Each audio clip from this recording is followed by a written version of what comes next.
दोस्तों रुको और सोचो, तुम एक बाप हो और शैतान तुमसे कहता है कि या तो मैं तुम्हारी बच्ची को बचाऊंगा या फिर उसकी बेस्ट फ्रेंड को। सिर्फ इन दोनों में से कोई एक ही बच सकती है एंड दूसरे की मौत हो जाएगी। तुम एज अ फादर ऑब्वियसली अपने बच्ची को ही बचाओगे, राइट? लेकिन यहाँ पे शैतान एक बहुत गंदा गेम खेलता है। तुम अपने बच्ची को बचाने के लिए उसका नाम ले लेते हो, लेकिन शैतान उसी को मार डालता है एंड उसकी आत्मा को हेल में ले जाता है। तुम्हारा प्यार ही तुम्हारी बच्ची की मौत का कारण हो गया है। जी हाँ दोस्तों, ये है द एग्जॉर्सिस्ट बिलीवर की कहानी। इस हॉरर मूवी फ्रेंचाइजी की फर्स्ट मूवी 1973 में आई थी एंड लोग इसको देखकर अनकॉन्शियस हो गए थे, लोग वॉमिट कर रहे थे एंड एम्बुलेंस तक बुलानी पड़ गई थी। और अब 50 साल बाद एक नया सीक्वल आया है जो कि 2023 में रिलीज हुआ था। इस मूवी एक्सप्लेनेशन में आप देखोगे एक्सॉर्सिज्म के बीच में एक प्रीस्ट की गर्दन 180 डिग्रीज घुमा दी डीमन ने, और क्लाइमैक्स में एक माँ बाप ने अपनी ही बच्ची का मौत का फैसला कर लिया है अननोइंगली। तो हम इस वीडियो के माध्यम से जानेंगे कि जो 2023 का सीक्वल आया है वो legendary horror film the exorcist से कुछ भी मेल खाता है या फिर ये बस एक फेल्ड अटेम्प्ट था। बिना आप लोग का टाइम वेस्ट किए मैं इस वीडियो को शुरू कर देता हूं एंड वीडियो जस्ट शुरू करने से पहले आप लोग इस वीडियो को लाइक भी कर दो एंड चैनल को सब्सक्राइब कर दो, क्योंकि ऐसे मूवीज एक्सप्लेनेशंस आपको मिलते रहें।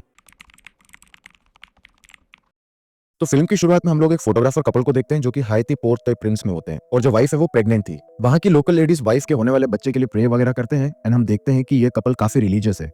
मगर अगले दिन अचानक से यहाँ पे एक अर्थक्वेक आ जाता है एंड इसमें प्रेग्नेंट लेडी काफी ज्यादा इंजर्ड हो जाती है। ये सिचुएशन टिपिकल मूवीज वाला ही है, जहां डॉक्टर कहते हैं या तो बीवी को बचा सकते हैं या फिर बच्ची को, एंड ऑफ कोर्स फैसला हस्बैंड के हाथ में ही था। वाइफ अपने हस्बैंड विक्टर फील्डिंग से कहती है कि जो भी हो जाए मेरे बच्चे को कुछ नहीं होना चाहिए, उसको जरूर बचाना। अब यहाँ हमें दिखाया तो नहीं जाता है कि विक्टर किसको चुनता है, लेकिन 13 इयर्स आगे हम देखते हैं कि विक्टर अपनी 13 साल की बेटी एंजेला के साथ दिखता है। ये दोनों जॉर्जिया में रहते हैं एंड इनके बीच की बॉन्डिंग काफी अच्छी होती है। इससे हम लोग समझ पाते हैं कि विक्टर की पत्नी यानी एंजेला की माँ उस अर्थक्वेक से बच नहीं पाई होगी, और एंजेला यहाँ अपनी मॉम के कुछ पुरानी फोटोज, उनका पुराना सामान ये सब देख रही होती है। वो अपनी मॉम का एक स्कार्फ लेती है और अपने पिता के साथ स्कूल के लिए निकल जाती है। स्कूल ड्रॉप करते वक्त एंजेला के पिता उसकी माँ का स्कार्फ वापस लेकर कहते हैं उसकी मॉम की सारी चीजें बहुत प्रेशियस हैं। खैर, एंजेला स्कूल में अपनी बेस्ट फ्रेंड कैथरीन से मिलती है एंड छुट्टी के टाइम दोनों पास के जंगल की तरफ निकल पड़ते हैं। जंगल में ये दोनों एक अंडरग्राउंड बंकर जैसी जगह पे जाते हैं एंड वहां पे बैठ के दोनों एक कैंडल जलाते हैं, पेंडुलम वगैरह से कुछ कर रहे होते हैं। ऐसा लगता है कि ये लोग कुछ रिचुअल जैसा कर रहे हैं एंड आत्मा से कांटेक्ट करने की ट्राई कर रहे हैं। अब यहाँ से सीन शिफ्ट होकर विक्टर पे आता है, जो अपना फोटोग्राफी का काम सब निपटा के घर वापस आता है, लेकिन एंजेला अभी तक घर नहीं आई थी। विक्टर ने स्ट्रिक्टली एंजेला को कहा है कि हर रोज रात के 9 बजे से पहले घर आ जाए, लेकिन आज वो नहीं आई थी। ऐसे में विक्टर एंजेला की फ्रेंड कैथरीन के घर पे फोन करता है एंड उसको पता लगता है कि कैथरीन भी घर नहीं आई थी अभी तक। अब कैथरीन के पिता टोनी, माँ मिरांडा और अपना विक्टर तीनों जंगल में जाते हैं एंड दोनों बच्चों की तलाश में लग जाते हैं। जंगल में इनको वो अंडरग्राउंड बंकर मिलता है जहाँ पे एंजेला का शू पड़ा हुआ था। इनफैक्ट टोनी और उसकी वाइफ को कैथरीन का बैग वगैरह भी मिलते हैं। इस पॉइंट तक पुलिस को भी इन्वॉल्व कर लिया गया था, लेकिन इन दोनों लड़कियों का कुछ अता पता नहीं होता। बात इतनी ज्यादा बढ़ जाती है कि दोनों बच्चियों के पेरेंट्स आपस में ही बहस करने लग जाते हैं, लेकिन इन लोगों को ये बोलकर शांत कर दिया जाता है कि सब लोग का एक ही एम है, दोनों बच्चियों को ढूंढकर सेफली घर लेके आना। सर्च पार्टीज 2-3 दिन तक ढूंढती है, लेकिन उन बच्चियों का कोई अता पता नहीं होता। तभी तीसरे दिन जंगल से 30 किलोमीटर दूर एक फैमिली की बान में ये दोनों बच्चियां मिलती हैं। इन दोनों बच्चियों को तुरंत हॉस्पिटलाइज किया जाता है और इनके पेरेंट्स फौरन उनसे मिलने आ जाते हैं। इन बच्चियों का कहना था कि वो सिर्फ कुछ घंटों के लिए गायब थी, लेकिन असल में ये 3 दिन से गायब थे। डॉक्टर हर तरह से इन बच्चियों को एग्जामिन करते हैं, लेकिन nothing was wrong. I mean, ना तो वो किसी तरह के नशे पत्ते में थी एंड ना ही कोई फिजिकल टॉर्चर या असॉल्ट उन पे हुआ था। कहने का मतलब यह है कि वो दोनों बिल्कुल ठीक थी, किसी भी तरह की जोर जबरदस्ती नहीं हुई थी। हाँ, उनके पैर काफी जख्मी थे, ऐसा लगता है कि वो लोग 30 किलोमीटर नंगे पैर चले थे, इस वजह से वो जख्मी हो गए। ऐसे में एंजेला और कैथरीन को अपने अपने पेरेंट्स के साथ घर भेज दिया जाता है। ऑल्दो हम एज अ व्यूअर नोटिस कर पाते हैं कि इन दोनों के हाव भाव में कुछ तो गड़बड़ थी, दोनों नॉर्मली बिहेव नहीं कर रहे थे। खैर, घर आकर विक्टर अपनी बेटी एंजेला से पूछता है कि एग्जैक्टली क्या हुआ था। भाई अगर मैं सच बताऊं तो ये सब सिर्फ मूवीज में होता है। अगर हम देसी पेरेंट्स के बच्चे गायब हो जाते तो सबसे पहले घर आकर पिटाई लगती बच्चे की। Anyways, coming back to the movie, Angela Victor को बताती है कि वो कैथरीन के साथ मिलकर वो उसकी माँ की आत्मा से कांटेक्ट करने की कोशिश कर रही थी। उन्होंने कैंडल्स जलाए थे, अपने माइंड को क्लियर किया था एंड देन ट्रीज के आसपास जाकर पेंडुलम का इस्तेमाल किया था। देन एंजेला को अपनी माँ से रिलेटेड कुछ चीज होल्ड करनी थी, लेकिन उस दिन विक्टर एंजेला से उसकी माँ का स्कार्फ ले लिए थे, तो इसलिए एंजेला के पास कुछ भी नहीं था माँ का होल्ड करने के लिए। और जिस स्पिरिट से वो लोग काइंड ऑफ मिले थे उसका कहना था कि वहां पे कोई नहीं है। इसके बाद एंजेला एकदम ब्लैंक हो गई थी एंड आगे का कुछ भी याद नहीं है। नेक्स्ट टाइम जब उसकी आंख खुलती है तब वो लोग एक बान में होते हैं। नाउ ये सब बातें बोलते बोलते एंजेला अचानक से सीरियस होकर विक्टर से उसे अकेला छोड़ने को कहती है। इसके बाद एंजेला अजीब बर्ताव करने लगती है, लाइक विक्टर के वॉशरूम का लाइट ऑन ऑफ करना, अगले दिन सुबह बेड पर सुसु कर देना एंड देन जब नहाने का पानी टब में डालते हैं तब वो पानी एकदम ब्लैक कलर का होता है। ऐसे बहुत ही स्ट्रेंज और असाधारण गतिविधियां होने लगती हैं। लेकिन हद तो तब हो जाती है जब एंजेला अचानक से विक्टर पर हमला कर देती है, सेइंग कि उसको अपनी माँ चाहिए। एंजेला के हाथ और पैर में चोट लगी थी, इनफैक्ट उसके नाखून भी निकल रहे थे। ऐसे में एंजेला को तुरंत हॉस्पिटल लेके जाया जाता है। वहीं दूसरी तरफ कैथरीन का हाल भी कुछ ऐसा ही था। उसकी फैमिली काफी रिलीजियस थी और वो कैथरीन को वापस मिल जाने की खुशी में चर्च गए हुए थे। चर्च में जो फादर थे वो भी काफी खुश थे, बोल रहे थे वेलकम बैक कैथरीन। लेकिन यहाँ कैथरीन चर्च के बीचों बीच फादर के सामने अजीब तरह से the body and the blood चिल्लाने लगती है, मानो कि वो पोजेस हो गई हो। इस पॉइंट पे कैथरीन की मॉम मिरांडा को लगने लगा था कि ये सब एक डिमोनिक पोजेशन है, क्योंकि जीसस भी ठीक इन्हीं लड़कियों की तरह हेल से वापस आए थे, इसीलिए इनके पैरों पे जलने का निशान है और इन पे एक डेविल का साया है। लेकिन टोनी और विक्टर को इस बात पे यकीन नहीं होता, स्पेशली विक्टर को, क्योंकि अपनी पत्नी की मौत के बाद उसका भगवान के ऊपर से भरोसा ही उठ गया था। याद है मैंने वीडियो की शुरुआत में बताया था कि विक्टर रिलीजियस हुआ करता था। वेल, पत्नी की मौत के बाद वो बदल चुका था। अब उस रात नर्स एन जब एंजेला का ख्याल रख रही होती है, तब एंजेला अचानक से उठ जाती है और नर्स को सिस्टर मैरी जेवियर नाम से बुलाती है। देन वो सिस्टर से योर बेबी बोल के डिमोनिक वे में हंसने लग जाती है एंड उसका चादर पूरा खून ही खून हो जाता है। इस घटना के बाद एंजेला को मेंटल असाइलम भेज दिया जाता है और नर्स एन विक्टर से मिलने आती है। यहाँ एन का कहना था कि एंजेला के साथ जो हो रहा है वो कुछ भी नॉर्मल नहीं है, इसलिए विक्टर की मदद डॉक्टर्स नहीं बल्कि क्रिस मैकनील नाम का एक बंदा कर सकता है, क्योंकि इसकी बेटी के साथ भी कुछ 50 साल पहले डिक्टो ऐसा ही हुआ था। अब यहाँ ऑफ कोर्स बात 1973 में आई फिल्म द एग्जॉर्सिस्ट की हो रही है, जहाँ क्रिस की बेटी रीगन भी पोजेस हुई थी। उस इवेंट पे क्रिस एक किताब भी लिख चुकी है और एन विक्टर को वही बुक देती है। अब ऑब्वियसली विक्टर इन सब बातों को बकवास कहता है, लेकिन एन यहाँ पे कुछ रिवील करती है। असल में नर्स बनने से पहले एन एक नन बनना चाहती थी। इनफैक्ट वो सिस्टर भी थी, लेकिन वो प्रेग्नेंट हो गई थी। ऐसे में उन्होंने अबॉर्शन करवाया होगा एंड तब से उन्होंने अपना नाम भी चेंज कर लिया एंड वो नर्स का काम करने लगी। ये नाम चेंज और अबॉर्शन वाली बात किसी को भी नहीं पता है, नॉट इवन हर फैमिली। लेकिन कल रात एंजेला ने उनको असली नाम से बुलाया, सिस्टर मैरी जेवियर, और उनके बेबी की बात करी। देन चारों तरफ खून ही खून हो गया, डिपिक्टिंग द ओल्ड इंसिडेंट। ये सब बिल्कुल नॉर्मल नहीं था, यानी यहाँ कोई ना कोई इनह्यूमन पावर है जो कि एंजेला को सिस्टर एन का डार्क पास्ट बता रही थी। तो ये सब सुन के विक्टर भी थोड़ा थम जाता है एंड वो किताब पढ़ता है। बुक पढ़ने के बाद वो क्रिस मैकनील से पर्सनली मिलने जाता है एंड उनको सब कुछ बताता है। क्रिस का कहना था कि वो कोई एग्जॉर्सिस्ट तो नहीं है, लेकिन उन्होंने हर धर्म के एग्जॉर्सिस्ट से मिला है एंड अब वो काइंड ऑफ एक्सपर्ट हो गई है। वो आगे कहती है कि 50 साल पहले उनकी बेटी रीगन एक्सॉर्सिज्म के बाद ही ठीक हो पाई थी एंड जब क्रिस ने उस घटना पर किताब लिखी तो रीगन को वो बात पसंद नहीं आई। रीगन क्रिस को माफ नहीं कर पाई एंड रीगन कहीं दूर चली गई क्रिस से।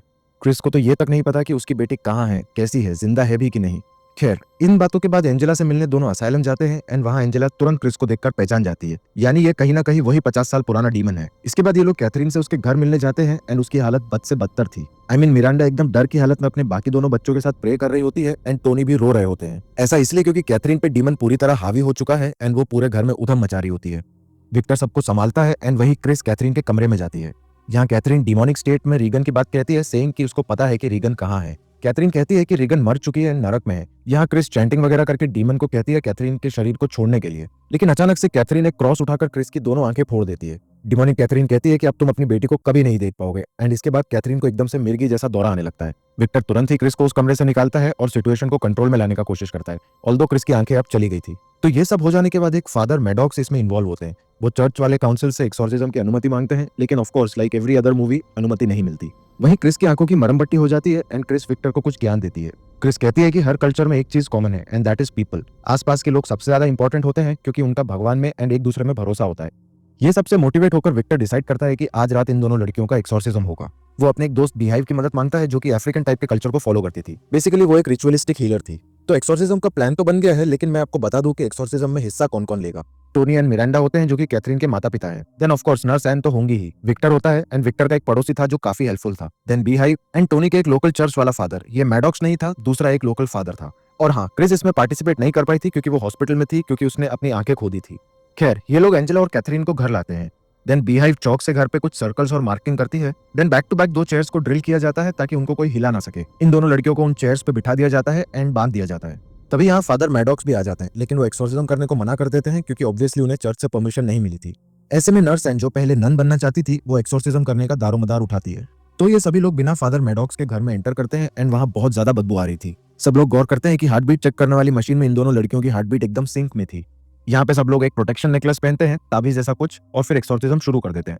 अब जैसे ही नर्स एंड बाइबल से चैंटिंग शुरू करती है, ये दोनों लड़कियां डिमोनिक स्माइल देती हैं। पूरा घर हिलने डुलने लगता है एंड ये दोनों लड़कियां अजीब और एबनॉर्मल बिहेव करती हैं। वो एन को अबॉर्शन वाली बात लेकर उल्टा सीधा बोलती हैं। देन इन जनरल सभी को उटपटांग बातें बोलती हैं उनकी जिंदगी से जुड़ी हुई। एक्सॉर्सिज्म करने वाले लोगों को एक बात क्लियरली बता दी गई थी कि एक्सॉर्सिज्म के दौरान दोनों लड़कियों में से किसी को भी कोई भी टच नहीं करेगा।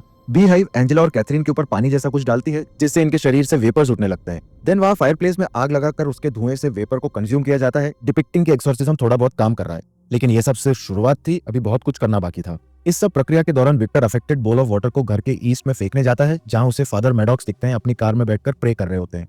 विक्टर उनसे कहते हैं कि शैतान से लड़ाई अंदर चल रही है, यहाँ बाहर नहीं। खैर, अब राउंड 2 शुरू होता है एक्सॉर्सिज्म का और यहाँ से चीजें इंटेंस होने लगती है।